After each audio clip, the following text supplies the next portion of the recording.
Chapter 1, 1 star. I was halfway through leaving a 1-star review and writing an essay about everything wrong with the Rose Crown's beloved when the so-called Villainess, Sabina Rosavelle, was stabbed through the chest by her own fiancé while her stepsister cried behind him. Lilia was the worst kind of fake innocent heroine.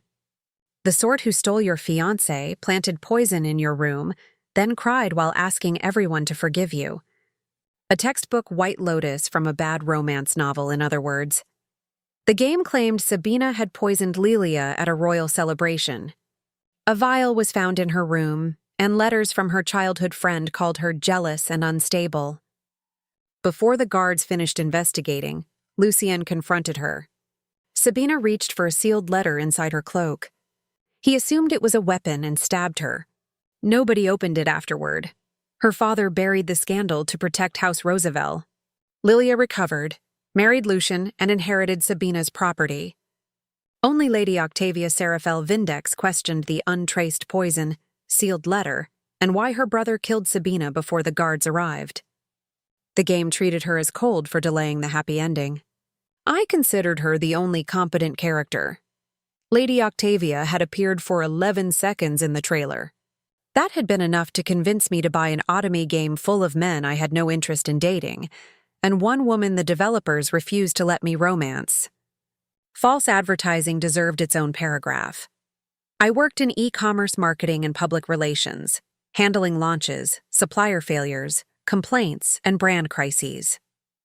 I had even tried building my own marketplace, but I lacked capital and reliable logistics. I understood customers and reputation. Sabina had warehouses, delivery routes, and political protection. She had simply never controlled them. I finished my review with the only sensible conclusion. Sabina did not need a redemption route. She needed a lawyer, independent income, and better taste in women. I pressed submit. The screen flickered. Sabina's body blurred and dissolved into white. Pressure seized behind my eyes, followed by the sensation of falling despite the chair beneath me. My fingers went numb. The room vanished. Sister, please do not misunderstand. Sunlight struck my face. I opened my eyes to roses, hot tea, and unfamiliar perfume. Silk pressed against my skin. A heavy skirt covered my legs, and pale hands rested in my lap. They were not my hands. 5 people surrounded a garden table, waiting for an explosion. A blonde girl leaned against a handsome man wearing the Vindex crest, his coat around her shoulders and her hand on his arm. Lilia Rosavelle. Beside her stood Lord Lucien Vindex, Sabina's fiancé and eventual murderer. Adrian Valhart, Sabina's childhood friend whose letters would later condemn her, offered Lilia water. Duke Alaric Rosavelle, Sabina's father, watched me with the disappointment of a man who had decided I was guilty before I spoke. My stomach dropped. This was Lilia's first fainting event, when Sabina was supposed to accuse her stepsister of seducing Lucien and ruin her own reputation. Only I was no longer watching. I was sitting in her body, system, nothing, status, nothing, skill menu, still nothing. Customer support. The roses remained offensively silent. I had submitted 6 paragraphs of constructive criticism. In return, the game had given me a murder deadline and no tutorial. Sister?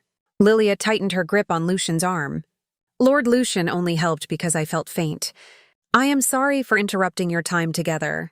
It was a neat invitation. Accuse her and I became cruel. Ignore her and she remained wrapped in my fiancé's coat. Lucien frowned. Do not upset her further, Sabina. I have not said anything.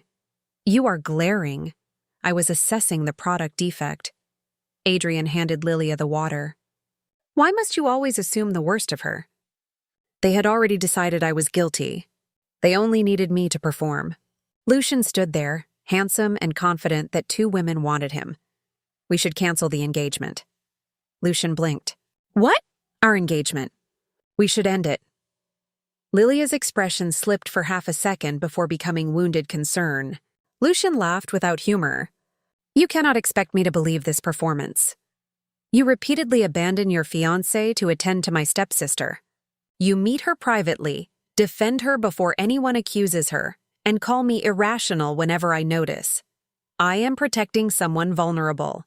You clearly prefer my stepsister. I have no interest in marrying a man who courts another woman and calls me irrational for noticing. His face reddened. I have never courted Lilia. Lilia lowered her eyes. I would never steal your fiancé. Then returning him should not be difficult. Adrian coughed into his fist. Lucian stared as though I had broken an important rule. Sabina was meant to fight for him, not process a return. That is enough, Alaric said. He looked irritated that I had complicated an arrangement he valued. The engagement between our houses will not be discarded because of another jealous outburst. If I spent private afternoons leaning against another nobleman, would you call Lucian jealous for objecting? That is different. Of course. His jaw tightened. Lucian helping your sister is not an affair. You have always been possessive where he is concerned. There it was. Sabina's reputation, ready to swallow anything sensible, I said. Lilia touched Alaric's sleeve. Please do not be angry with her. Sister has been under so much pressure. Perhaps she should avoid social events until she feels more like herself. Concern shaped like a locked door. Alaric softened toward her. Perhaps that would be best. He turned to me. Until you apologize to Lucian and demonstrate better judgment, your carriage use and social allowance will be restricted. Household spending will require my approval. Sabina's memories stirred beneath my anger. Dresses ordered to impress Lucian. Jewelry bought after Lilia received compliments. Money had been the only power anyone allowed her to touch. Are you freezing my personal property? I am controlling family expenditure. The phrase pulled forward warehouses, a printing office, carriage contracts, and trade buildings left by Sabina's late mother. They were legally hers. Alaric had managed them for years while limiting her to an allowance he could freeze. I had tried to leave the death route politely. My father responded by grounding a grown woman and limiting her allowance. Fine. If he controlled what I spent, I would reclaim what I owned. A woman stood at the edge of the garden, silent throughout the argument. Lady Octavia Rosavelle Vindex wore charcoal riding clothes, her dark hair pinned neatly. Her expression suggested she had already found several flaws in everyone present. She was even more striking in person. More importantly, she managed House Vindex's estates while Lucienne prepared to inherit the credit. She had also been the only person who cared how Sabina died. Lady Octavia, I said, have you reviewed the financial documents attached to the Rosavelle Vindex marriage agreement? Part of them. Why would you review my marriage agreement? Because you did not understand it. Are the commercial properties listed there legally mine? I asked. Several warehouses, a printing office, 2 trade buildings, carriage contracts, and regional storage facilities are registered in Lady Sabina Rosavelle's name. Octavia looked toward my father. Duke Alaric manages them? He does not own them. Then I want the complete ledgers, contracts, income reports, keys, and management records. Alaric stared at me. No, they belong to me. You have never shown interest in business. Those properties support House Rosavelle, and I will not allow an impulsive decision to damage them. So they are mine when they lose money, but the family's when they earn it? His expression hardened. They are my responsibility. Lilia stepped forward. Business is complicated, sister. Father has always taken good care of everything for us. Perhaps you should focus on repairing your relationship with Lord Lucian. What property of yours does father manage? She went still. Then this discussion does not concern you. Her eyes shone, but crying now would mean explaining why my inheritance upset her. Octavia extended one gloved hand. May I see the latest summary accounts? Alaric hesitated before giving her a folded report. She read for less than a minute. This warehouse is recorded as empty, she said. It has been unprofitable for years. Alaric replied. House Vindex merchants paid storage fees to that address last month. Octavia turned the page. This carriage route is listed as inactive, yet it reports regular maintenance costs. Alaric took the papers back. There may be administrative errors. Then an inspection is reasonable. I faced Octavia. Help me review the records.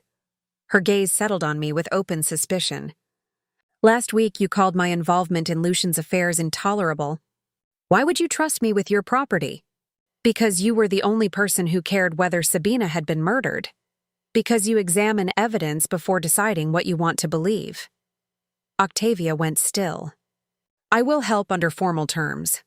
She would inspect the contracts, help separate the assets from Alaric's management, and oversee my work.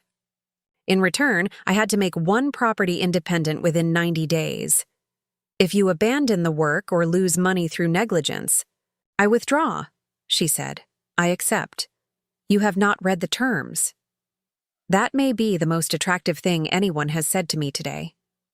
She appeared to assume I meant the contract. I did not correct her. After the others left, Octavia obtained a warehouse ledger from Alaric's steward. Why do you suddenly want freedom from my brother and control of your finances?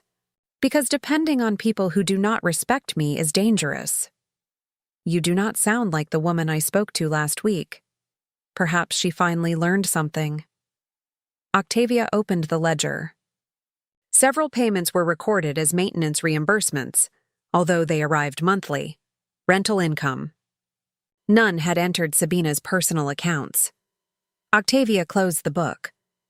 Lady Sabina, either your father has lost control of your estate, or someone has been stealing from you.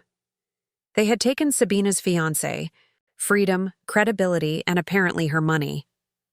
Before I built an empire, I was going to conduct an audit. Chapter 2. The Empty Warehouse. My empty warehouse had locked gates, armed guards, and a carriage full of expensive wine leaving through the back entrance. I turned to Octavia. Do abandoned warehouses usually export luxury goods? Only the profitable ones. Guard stood behind the closed gate with one hand. Resting on his sword, the manager gave orders not to admit anyone without permission. I own the building. He did not move. Octavia raised the ownership document. You are preventing the legal owner from entering her property. The guard studied the seal. The gate opened. Inside, the supposedly empty warehouse was packed from floor to ceiling. Wine barrels, medicine crates, books, fabrics, spices, and cosmetics filled the aisles. Workers hurried between carts while merchants argued over storage space. This was not a failed property. It was a thriving business wearing a corpse's name. The manager emerged from the office. Mr. Halden was gray-haired, round, and dressed far too well for an unprofitable warehouse. My lady, he said, you should have sent notice, so you could hide the wine? His smile tightened. These goods belong to family associates. Duke Alaric approved the arrangement. Give me the keys and records. He laughed. My lady, this is not a drawing room. The accounts are complicated, the merchants are difficult, and the workers require discipline. You would be more comfortable at home. Several workers lowered their heads. A woman near the loading table had a torn sleeve and dark circles beneath her eyes. Did you pay them? Halden followed my gaze. Do not involve yourself in matters you do not understand. I walked past him and entered his office. He hurried after me. You cannot simply barge in. I just did. The office was warm, clean, and stocked with better wine than the workers handled outside. A heavy cash box sat beneath the desk. Halden stepped in front of it. What is in the box? Private funds. Whose? He hesitated. The estate's. Open it. No. Workers gathered near the doorway. Halden turned on them. Return to work. Anyone who abandons their post will lose the week's pay. The woman with the torn sleeve looked down. I pointed at the box. You claim the warehouse earns nothing, yet estate money is locked beneath your desk. You claim the workers are paid, then threaten wages they have not received. Glanced through the window at merchants unloading another cart. And you call the building empty while charging people to enter through the back gate. Halden looked toward Octavia. This is absurd. No, she said. It is remarkably clear. The room seemed smaller with her in it. Open it. Halden obeyed. The cash box was full. Coins, merchant seals, and a narrow black ledger lay inside. It listed storage fees under false descriptions and private withdrawals in Halden's name. One worker swore under his breath. Halden turned on them. You will remain silent if you value your positions. No, I said. They will decide whether you keep yours. I lifted the ledger. Mr. Halden, you are dismissed. You do not have the authority. I own the warehouse. You know nothing about running it. Then losing it to me should be especially humiliating. Several workers smiled. Halden looked toward Octavia, still expecting the competent woman in the room to rescue him from the incompetent one. Octavia met his gaze. Lady Sabina dismissed you. Leave before she has you arrested. The guards escorted him out. No one defended him. I carried the cash box onto the loading floor. Who is owed wages? The woman with the torn sleeve raised her hand. Others followed. Halden's hidden money covered every delayed payment. When the coins reached the workers, the mood changed. They were no longer watching a spoiled noblewoman interfere. They were watching the owner pay them. My father had not stolen my mother's business. He had simply abandoned it so completely that strangers had. The woman introduced herself as Nora. She had kept the real delivery notes because Halden changed the figures after merchants left. You knew something was wrong? Yes, she said. I did not think anyone would care. I care now. I appointed her temporary supervisor. Octavia raised one brow. That is a fast promotion. She kept the truth when everyone above her profited from losing it. I faced the workers. From today, every order receives a receipt. Every delivery is recorded. Nothing leaves without payment or authorization. A worker near the wine barrels raised his hand. What happens to the merchants? They stay. I am not closing a profitable warehouse because one man stole from it. I looked around the packed aisles. I am making it more profitable. By afternoon, Nora had helped us calculate the real storage income. Even after wages and repairs, the warehouse could restore my allowance and fund a small independent staff. Was not freedom yet, but it was enough money to purchase the door. Octavia and I ate bread and meat pies in Halden's former office while the workers reorganized the stock. I do not require looking after, she said. Good. I am feeding my business partner. Not adopting you. She accepted the plate. Between bites, she admitted Lucian had never reviewed a Vindex ledger. Octavia managed the estate, yet her brother still expected to inherit everything. Why accept that? Law and tradition do not care who is competent. Markets care. She looked at me. If enough merchants and nobles depend on your decisions, your family cannot continue pretending Lucian is their only future. Octavia went quiet. People had always treated her competence as something owed to House Vindex. I was suggesting she turn it into power of her own. While reviewing the warehouse stock, I noticed the merchants sold completely different goods. Medicine, books, fabric, spices, wine, and cosmetics all sat beneath the same roof. Customers still had to visit several shops or send servants across the capital to buy them. Separately, one catalog, one order, one payment, one delivery. Is the printing office still legally mine? I asked. Yes. Then I know what we are selling. Octavia glanced at the shelves. You already have goods. No, we are selling convenience. Nora looked doubtful as I explained. Customers would choose products from one catalog, submit one order, receive one receipt, and have everything delivered together. What if an item is poor quality? She asked. They return it. Everyone stared at me as though I had proposed setting money on fire.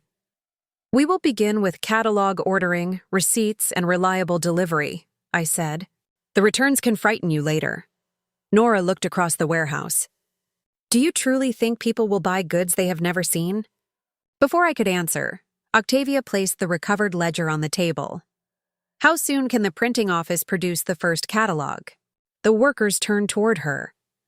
Octavia was no longer waiting to see whether I would fail. She wanted to know how quickly we could begin. Give me 3 days. That morning, I had arrived to reclaim an abandoned warehouse. By evening, I had decided to change how the entire kingdom shopped. Chapter 3, Rosavelle Express goes live. 3 days after announcing my business, Rosavelle catalog opened with 42 orders, 6 confused merchants, and 1 customer who had requested the blue thing from page 7. The warehouse was alive before sunrise. Printed catalogs were stacked near the entrance. Workers sorted order slips beside rows of baskets. Carriages waited outside while merchants argued over whose products deserved the largest illustration. I allowed myself one moment of pride. Then Nora handed me 12 forms with missing names, 3 without addresses, and 1 ordering 6 yards of the pretty fabric. "We need numbered slips," I said. "We already numbered the catalogs. Number the orders, too." That became our first rule of launch morning. Every customer chose goods from 1 catalog, submitted 1 order, made 1 payment, and received 1 combined delivery. Workers separated each order by merchant, collected the goods, repacked them together, and assigned a fixed delivery route. Simple enough to explain, less simple when half the capital appeared determined to write. Like drunk physicians. Our first real problem arrived before the doors officially opened. Master Bellin, a silk merchant, refused to release fabric for 3 paid orders. "Those customers belong to me," he said. "Rosavelle is stealing them. You had never met 2 of them. They bought my silk. Through my catalog." Another merchant then announced he was raising his tea prices because demand had increased. I climbed onto a packing crate so everyone could hear me. "Rosavelle does not own your customers. We bring you customers you would not reach alone. In return, you honor the price printed beside your name." The tea merchant folded his arms. "And if I do not, you disappear from the next edition." The argument ended faster than I expected. Being excluded from something fashionable frightened them more than rules did. Octavia watched from the office doorway. She said nothing, but the small shift in her expression told me she had noticed I had turned one disagreement into a stronger contract for every merchant present. Our first delivery left before noon. Lady Marwin, an elderly widow with an estate outside the central district, had ordered fever medicine, imported tea, mourning cloth, and 2 historical novels. Normally, 4 servants would have crossed the capital to collect everything. 1 Rosavelle carriage delivered it together. The first delivery returned with 4 new orders. Then a customer pointed at her receipt. "Must I pay this delivery fee every time?" 3 other women stopped writing. "Not if you join Rosavelle Prime." Octavia looked up. "Rosavelle what?"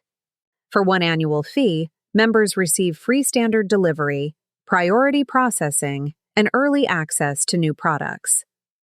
The customer studied the price. "I will take 2 memberships." She left pleased. Octavia waited until the door closed. "You want customers to pay us so they do not have to pay delivery fees?" "Yes." "It is not free. That is why it works." That was the moment the warehouse changed. Workers moved faster. Merchants stopped complaining about shelf space and began asking what products should appear in the next edition. Servants arrived with new requests. Customers outside our route demanded to know when we would reach their districts. By mid-afternoon, Rosavelle catalog was no longer an experiment. It was becoming fashionable. That was when Lilia arrived. She entered with 2 servants and Adrian at her side, smiling as though she had come to celebrate my success. "Sister, this is wonderful. I always knew you could do something meaningful when you stopped worrying about Lucian." Several workers heard her. "Of course they did." Lilia continued before I could answer. "I am organizing a charity distribution for poor families. I knew you would want your new business to help those less fortunate." One servant carried a list of blankets, medicine, dried food, and soap. "Enough goods to fill 2 carriages. You have already announced the donation?" I asked. Her smile brightened. People were so moved by House Rosavelle's generosity. Not hers, not mine. A useful blur of ownership that let her receive praise while someone else paid. I took the list from her. "Who is paying?" She blinked. "The goods are being donated." "Then I assume you are donating them." The workers nearest the packing tables became very interested in their work. Lilia recovered quickly. "I thought family would support family." "I do. I am happy to provide everything at cost." Relief crossed her face. "Then there is no charge?" "Cost is still a charge." Someone behind me coughed suspiciously. Lilia looked down at the invoice. "You would embarrass me over charity?" "No, I'm offering discounted goods and free delivery. Would you like the donation announced under your name or House Rosavelle's?" If she wanted the praise, she had to pay. If she refused, everyone would know she had promised property she did not own. Her fingers tightened around the paper. Adrian approached me. "You have become cold. Because I invoiced someone for goods she tried to take? She only wanted to help. There it was. Lilia's intentions mattered. The harm done to Sabina never did. Then she can help with her own money." Octavia joined us. "Using another person's property without permission is not charity, Lord Adrian. It is theft with good publicity." Adrian had no answer. Lilia did. She looked between us, and for the first time her sweetness thinned into calculation.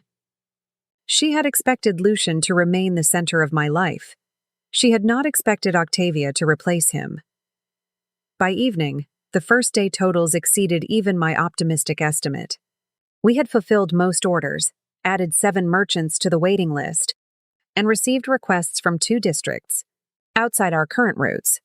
Octavia and I reviewed the figures in the office after the workers left, placed a partnership document in front of her. She read the first page. "What is this?" "Your share." "I did not ask for payment. That is exactly why I intend to give you some." She looked up. "Your family uses your labor because you never demand a price for it." "I will not." Octavia held the document longer than necessary. When I placed the pen into her hand, our fingers touched. Neither of us moved immediately. Then a royal messenger entered without knocking. The palace had heard about Rosavelle catalogue. A royal household member urgently required fever medicine, imported silk suitable for sensitive skin, a restricted historical book, and perfume resin delivered to a retreat outside the capital. Several established merchants had already failed. If Rosavelle succeeded, we would become an approved royal supplier. If we failed, the same nobles praising us today would call the entire business a fashionable joke. Octavia read the deadline.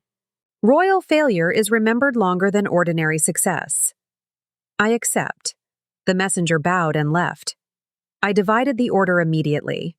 The medicine was already in our warehouse. The silk could be secured before morning. The book required a restricted seller, Octavia knew. Only the perfume resin had to come through the coast. Octavia studied the route. "Is this deadline possible?" "Maybe." "Then why did you accept?" "Because impossible orders pay for expansion." By the next afternoon, most of the order was packed. The coastal resin had been loaded onto a protected convoy bound for the river port. Just before sunset, a courier arrived covered in dust. "The convoy never reached the port," he said. Black sails were seen near the roadstead. Octavia's face changed. Blackwake. This is an original story from Keiko novel. Chapter 4, Blackwake. By the time I reached the coast, my royal shipment was missing. My competitors were celebrating, and the pirate accused of stealing it was already in prison. The harbor commander met Octavia and me beneath a line of salt-stained flags. According to him, Captain Thessa Blackwake had attacked the convoy, transferred the royal cargo to her ship, and been captured after returning toward the same port. Beyond the harbor wall, a dark-hulled vessel sat under armed guard. Sleek, narrow, and built to outrun heavier naval ships, it was smaller than I expected from its reputation. The Nightwake. "That makes no sense," I said. The harbor commander expression cooled. "Blackwake is a pirate. A successful one, apparently. Why would she bring a famous ship back into the harbor she just escaped from?" He had no useful answer. I asked for the route log, cargo manifest, and surviving officers' statements. The manifest listed only my goods, yet the recorded weight was far higher than the shipment required. 2 route entries were missing, and the convoy captain's statement contradicted the dock schedule. A young dock worker finally admitted he had heard chains beneath the lower deck before departure. The convoy had been carrying debt prisoners without royal approval. The commander tried to dismiss it as rumor. "Octavia did not let him, Captain. Blackwake will be questioned before any sentence is carried out." He objected until Octavia reminded him that obstructing a Vindex investigation into royal cargo would become part of her report. That ended the discussion. Thessa Blackwake was chained inside a stone cell, leaning against the wall as though prison were an inconvenient waiting room.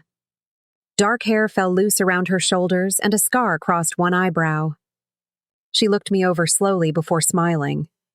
"You attacked my shipment," I said. "I rescued your shipment. Those are normally different services. Not when the captain carrying it sells people from his lower deck." Her tone was light. Her eyes were not. I asked where the convoy had stopped, how many prisoners were aboard, and which crates had been moved. Thessa answered without hesitation. Her details matched the missing route entries and the dock workers' testimony. "The royal cargo is safe," she said. "Most of it was transferred to the Nightwake.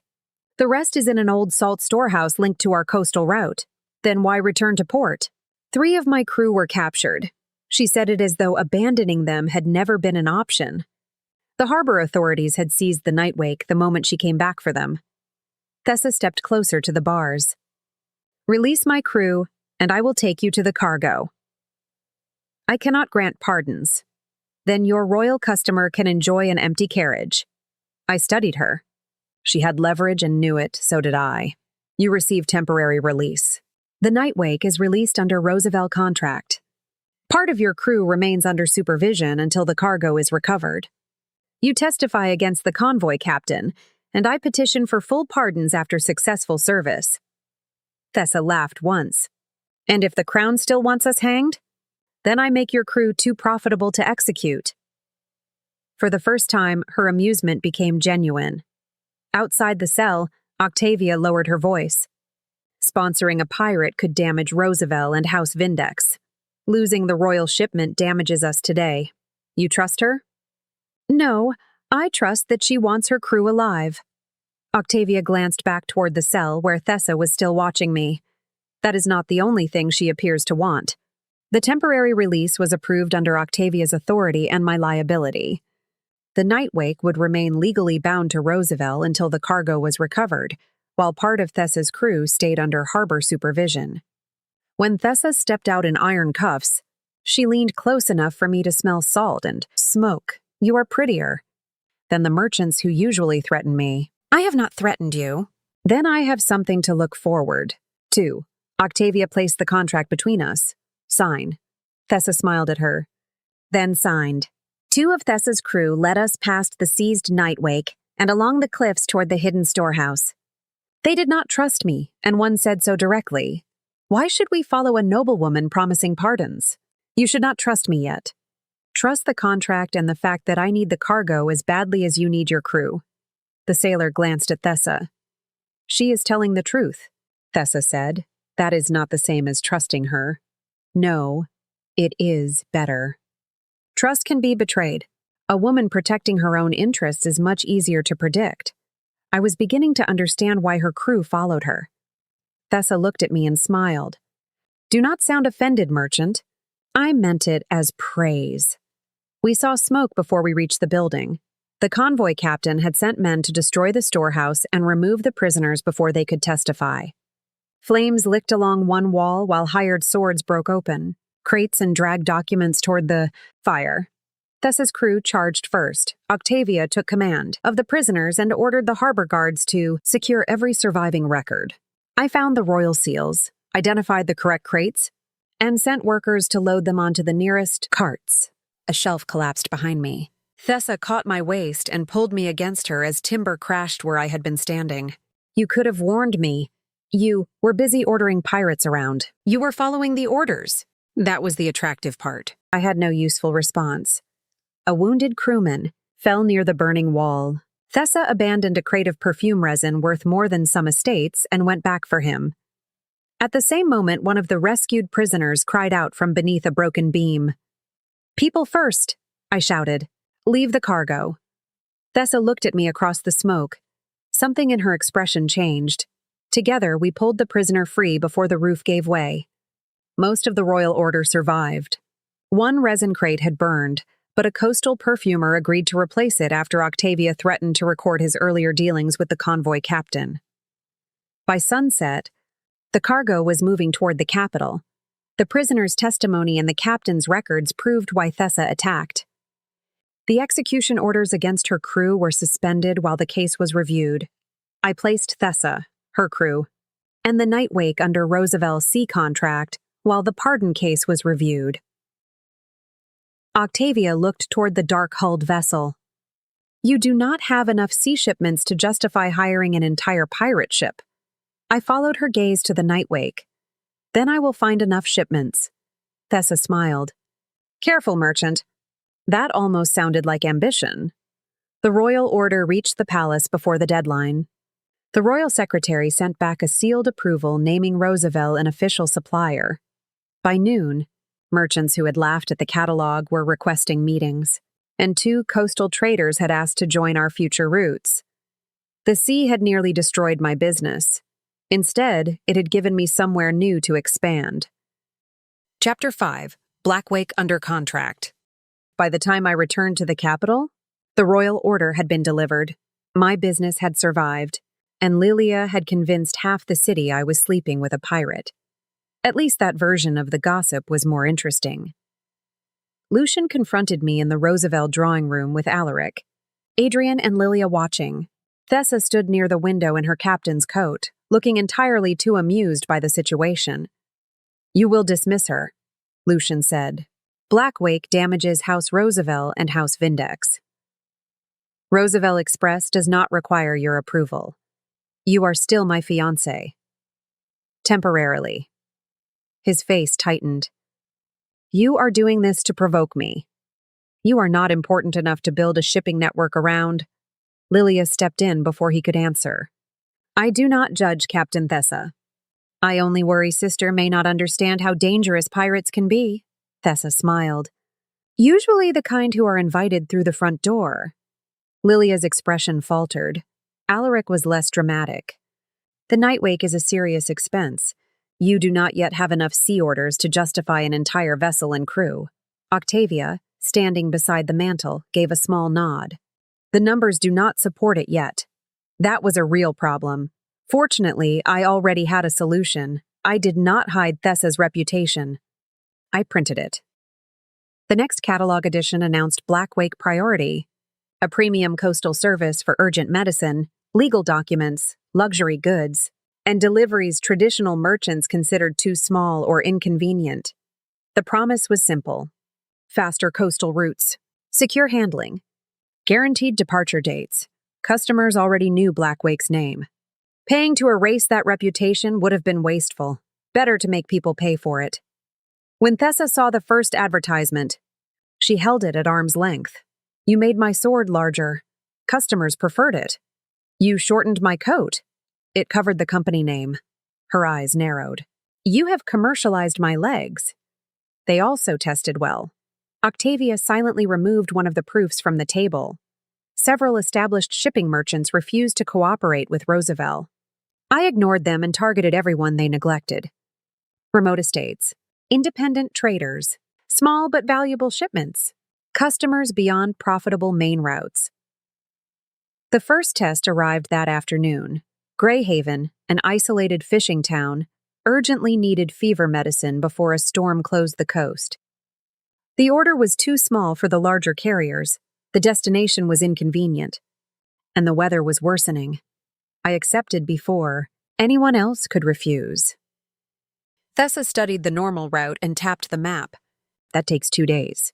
The customer paid for tomorrow, then stopped planning like a merchant. She chose a narrow coastal passage larger ships could not navigate. The Nightwake left before sunset. By sunrise, the medicine had reached Greyhaven. By breakfast, the patient's family had ordered 3 more catalogues.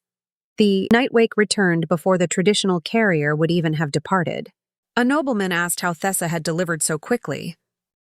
She ignores roads, I said. And several laws, Thessa added. Former laws, I corrected. Public opinion changed with impressive speed. The same people who had called Blackwake dangerous now wanted urgent letters, jewelry, medicine, and imported goods carried under her name. A nervous customer demanded to know where her package was. I checked the stamped route slips. It left the coast yesterday, reached Belford at noon, and should arrive tomorrow. She stared. You can see where every parcel is? No, I make people write things down. The Nightwake now had enough orders to justify the contract. Even Octavia could no longer argue that Thessa lacked commercial value. Octavia and Thessa disagreed over almost everything else. Octavia wanted formal schedules, written route guarantees, approved cargo categories, and insurance against loss. Thessa argued that the sea did not obey paper and rigid schedules could become liabilities during storms. They were both right. Octavia gave the business structure. Thessa gave it a chance of surviving the water. Later, Octavia stopped me outside the office. "You have moved too quickly," she said.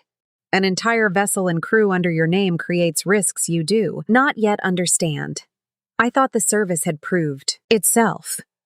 This is not only about the company. I waited. I'm worried that you trust people before you understand what they can cost you." "Do you mean Thessa?" "I mean everyone. Lucienne, Alaric, Lilia, Adrian, perhaps even Octavia herself." The concern in her voice was quieter than jealousy and far more dangerous to my composure. I had expected Octavia to protect the contract. I had not expected her to sound as though she wanted to protect me. That evening, I boarded the Nightwake to inspect the cargo space, review crew pay, and decide which goods Blackwake Priority would carry. On land, Thessa worked under my contract. On the Nightwake, she was captain. The difference was immediate. Her crew moved when she spoke. The repaired hull, narrow decks, hidden storage compartments, and worn navigation table belonged to a life she had built long before I arrived. She showed me the bunks where her captured crew had slept. "The Nightwake is not just a ship," I said. "No, it is home." Her expression softened. "Now you understand." We reviewed the contracts inside the captain's cabin. Thessa watched me longer than the pages required.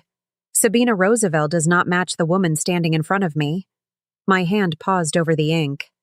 "So who are you when nobody else is listening?" I should have lied. Instead, I said, "Mira." Thessa repeated it carefully.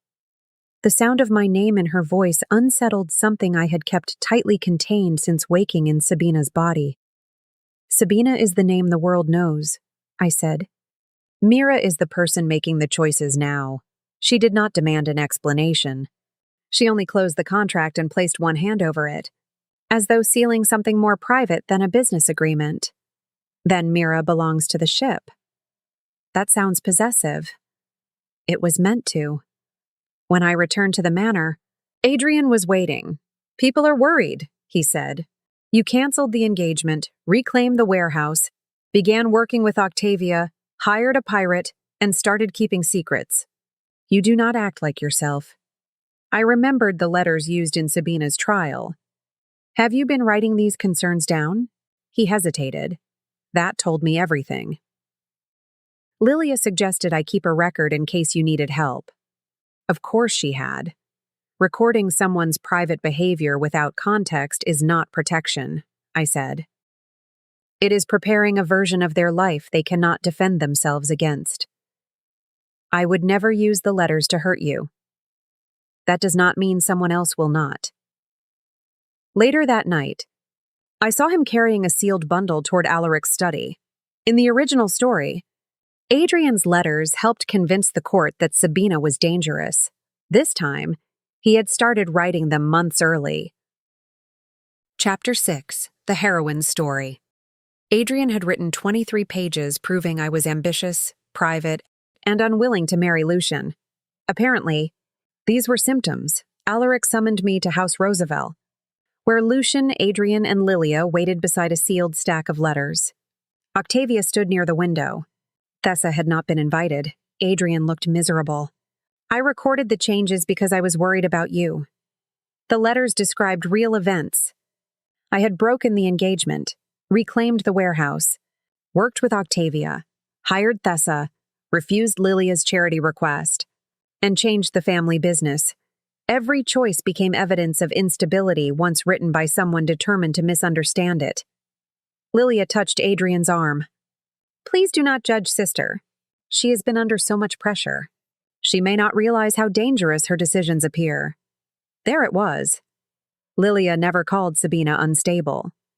She simply arranged the room so everyone else would.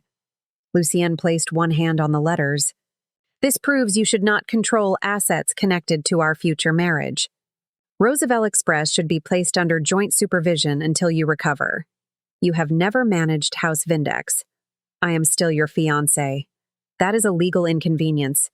Not a qualification, Octavia's voice cut through his reply. Lucian has no authority over Lady Sabina's personal property. Before he could argue, an official entered carrying a confiscated crate. The box bore the Rosavelle seal. Inside were restricted medicinal ingredients and controlled perfume resin. The paperwork claimed it had traveled through Blackwake priority. Lucian looked almost relieved. I warned you! Alaric's face hardened. Lilia stepped forward quickly. I am certain Sister would. Never knowingly smuggle anything. Her defense landed exactly like an accusation. Everyone expected denial. I examined the box instead. The seal looked correct. The branding looked correct. The route slip named the Nightwake. Where is the customer receipt? The official frowned. This is the paperwork we recovered. The merchant copy? Not present. The warehouse copy, order number, checkpoint stamps, and prime priority mark? He had none of them. I turned the paper over. Every Rosavelle order creates matching records. This has no valid order number, no seller signature, no customer copy, no route checkpoints, and an outdated warehouse seal. Lucienne pointed at the crate. It still bears your company name. So do our delivery boxes. That does not mean the box placed the order. The official's expression changed. Someone had forged Rosavelle shipping for an audience unfamiliar with how Rosavelle actually worked. Lucian refused to let go. Thessa could have bypassed the records. Pirates do not need paperwork. The doors opened. Thessa entered carrying the Nightwake's route log beneath one arm. The official warned her that appearing at the hearing could delay her crew's pardons. I signed a delivery contract, she said. This is not a delivery, I told her. She placed the route log on the table. It is proof. You looked like you needed it. The Nightwake's checkpoint stamps showed it had been 2 ports away when the crate supposedly traveled under its name. Crew statements and harbor records matched the route. My tracking system cleared Thessa before anyone could make her reputation the evidence. Lucian turned on Octavia. Stop supporting her. You are embarrassing House Vindex and undermining its future heir. Octavia did not look at him. The Vindex elders ordered me to distance myself from Lady Sabina. My chest tightened. I refused. She faced the official. Lucian is unfit to oversee Lady Sabina's property or this investigation. That ended his claim more effectively than anything I could have said. The false shipment was traced to a rented carriage and temporary courier. A Rosavelle household servant had collected the paper, seal wax, and discarded packaging used to create it. There was not enough proof to name Lilia. There was enough to clear Rosavelle Express and Blackwake priority. The confiscation order was withdrawn. Adrian approached me after the others began leaving. I never intended the letters to be used against you. I only wanted a record in case you needed help. Why does every page describe what I did, but none describe what Lilia did before I acted? He had no answer. You did not record the truth, I said. You recorded the version that made you comfortable. I would never hurt you. That does not mean someone else will not use your words to do it. Whatever remained of our childhood friendship ended there. Outside, Octavia stopped beside me. No accusation will reach judgment before I examine it. That was her promise. Not escape, not comfort, a place to stand. Later, Thessa found me at the warehouse. Say the word, Mira, and the Nightwake leaves before dawn. That was her promise, a way out. Both mattered more than I wanted to admit. I returned to the warehouse records and checked every suspicious recent order. 3 harmless ingredients had been purchased from different sellers and delivered to the same service entrance. One under a false name, one under a servant's name, one marked as charity supplies. Individually, they meant nothing. Together, they created the rare poison used against Lilia in the original game. Every delivery led to the royal charity venue. The poisoning had been moved forward. Lilia could not wait anymore. I had independent money, royal customers, loyal workers, Octavia's support, Thessa's ship, and records that made framing harder. If she delayed, Sabina would become too powerful to remove. Octavia wanted me to warn the palace and stay away from the event. Thessa offered to keep me aboard the Nightwake until the investigation ended. Both choices would keep me alive. Neither would stop Lilia. I am going, I said. Octavia's expression sharpened. You know it is a trap. Yes. Then why enter it? Because I am tired of waiting for her to choose where I die. I ordered duplicate records, sealed samples, trusted couriers, and separate witnesses. Octavia kept the legal copies. Thessa took the service route and watched for whoever moved the poison. That evening, the royal invitation arrived. Gold lettering. Ceremonial toast. The same hall and date from the game. The invitation was printed in gold. I remembered it stained with Sabina's blood. Chapter 7. The Heroine's Happy Ending. The royal ballroom looked exactly as I remembered it. That was unfortunate, because I remembered dying here. The same gold banners hung above the ceremonial table. The same crystal glasses caught the candlelight. The same musicians played beside the wall where Sabina had once fallen.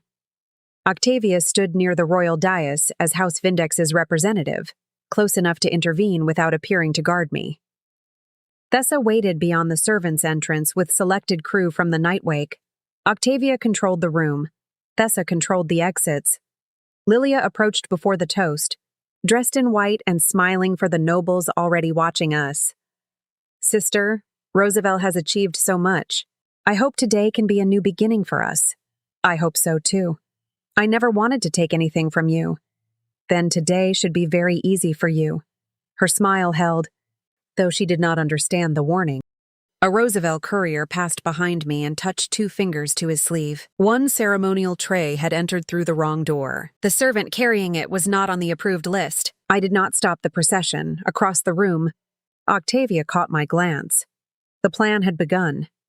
The royal host called Lilia forward to speak about charity, family, and forgiveness. She thanked House Rosavelle for supporting the poor, as though she had not once tried to donate my property under her own name. Then she raised her glass. I watched her drink. Lilia collapsed. The ballroom erupted. Lucien reached her first. Adrian shouted for a physician. Servants scattered while nobles pressed back from the table. The physician smelled the wine and looked grim. Poison, a maid pointed at me. Lady Sabina was near the refreshment room. Another servant produced a vial. From the cloak I had left in the waiting chamber. Then came the forged purchase form bearing my name. Adrian's letters followed. The original story rebuilt itself around me with terrifying efficiency. Lilia stirred in Lucien's arms. Please, she whispered. Do not blame sister. The room changed. Her mercy became confirmation. Alaric looked at me with the same hesitation I remembered from the game. Adrian stared at the letters as though they had finally proven his fears. Lucien rose and reached for his sword, moved one hand inside my cloak for the duplicate records. His blade cleared the sheath. For 1 second, I was no longer Mira. I was Sabina, reaching for a letter while the man she had trusted decided she did not deserve time to explain. Then Octavia stepped between us and caught Lucien's sword arm. You will not kill another woman because you were too impatient to investigate. She poisoned Lilia. No, you are protecting yourself from the possibility that you were wrong. Lucien froze. Octavia did not. She forced his arm down and took the sword from him. I pulled out the records. The vial carries an old Rosavelle seal, I said. We stopped using it after I reclaimed the warehouse. The purchase form also uses the previous order layout. Lucien pointed toward the evidence. It still bears your company name. A copied seal proves only that someone owns wax. I held up the forged form. A real Rosavelle order leaves copies in 4 places. Customer, seller, warehouse, and root office. Where are they? No one had them. There is no valid order number, no seller signature, no route record, and no prime priority stamp. The physician looked toward the official overseeing the event. The forged evidence had been made by someone who knew the old Rosavelle system and nothing about the new one. I continued before Lilia could redirect the room. The poison was not purchased as one substance. Its ingredients were ordered separately through different sellers. One used a false name. One used a servant's name. One was marked as charity supplies. All three had been delivered to the same royal service entrance. Rosavelle's combined seller records had revealed the pattern. Lucien turned toward Adrian's letters. They still proved she had become unstable. Octavia took the top page. These letters describe Lady Sabina ending an engagement, reclaiming her property, hiring staff, and conducting business. None proves intent to murder. She looked directly at Adrian. Why did you record her reactions but never Lilia's provocations? Adrian opened his mouth. Nothing came out. Concern is not evidence merely because it is written neatly, Octavia said. A commotion sounded near the servants' entrance. Thessa entered with one hand on the shoulder of a terrified courier. You wanted proof, she said. She pushed him forward. I delivered. The courier had tried to flee through the service yard after Lilia collapsed. He carried the original route token and admitted delivering the separate ingredients to one of Lilia's servants. The servant denied everything, until a palace guard confirmed seeing her near my waiting room during the confusion. That was when I revealed the second trap. Before entering the ballroom, my clothes, carriage, and waiting room had been searched and sealed by neutral witnesses. The vial had not been there. It appeared only after Lilia collapsed. The servant broke first. Lilia woke enough to cry. She acted alone. I never asked for this. Why does sister hate me so much? I did not answer the emotion. I returned to the evidence. There is one more problem. Before the toast, I had quietly changed the ceremonial glass arrangement. The glass publicly marked for Lilia had been switched with another untouched glass, yet she had collapsed exactly on schedule. If my glass was poisoned, I asked, why did you collapse after drinking from another one? Lilia went still. The ballroom waited, her expression cracked. You were supposed to die before anyone checked the records. Silence followed. There she was. Not the heroine. Just the woman who had mistaken being believed for being innocent. Celestine, my stepmother, was detained after the charity account, and servant access were traced back to her household instructions. She claimed she had only helped conceal the purchases to protect Lilia. It was enough. Lucian's attempt to attack me in front of the court destroyed what remained of his credibility. Octavia publicly declared him unfit to manage House Vindex. The engagement ended before the ballroom was cleared. Adrian tried to apologize. Thought the letters would help. Your intentions do not erase what you enabled. I left him with that. Alaric found me later near the empty ceremonial table. I am sorry, he said. I should have believed you. I believe you are sorry. Hope entered his face. But being sorry now does not mean you protected her then. I did not return to him. In the weeks that followed, Sabina's name was publicly cleared. I received full control of my mother's properties, royal approval for Rosavelle Express, and formal recognition of our records as official commercial evidence. The Nightwake received permanent legal work, and Thessa's crew moved closer to full pardons. Octavia gained enough public authority to challenge Lucien's inheritance. At the first warehouse, I stood alone beneath my mother's old company crest.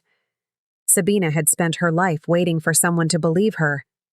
I had built a world where belief was no longer enough. Months later, Rosavelle prepared its first international route. Rosavelle Prime was growing, Blackwake Priority had become famous, and Octavia was ready to present a proposal that could change House Vindex forever. A royal carriage waited outside the warehouse. Octavia stood beside it. You promised to attend the banquet. Sabina. From the deck of the Nightwake, Thessa leaned over the rail. Mira! We sail with the tide. Octavia turned sharply. Mira? For the first time since I entered this world, a translucent window appeared before me. Attend the royal banquet with Lady Octavia. Sail with Captain Thessa Blackwake. I stared at it. No system, no skill, no warning.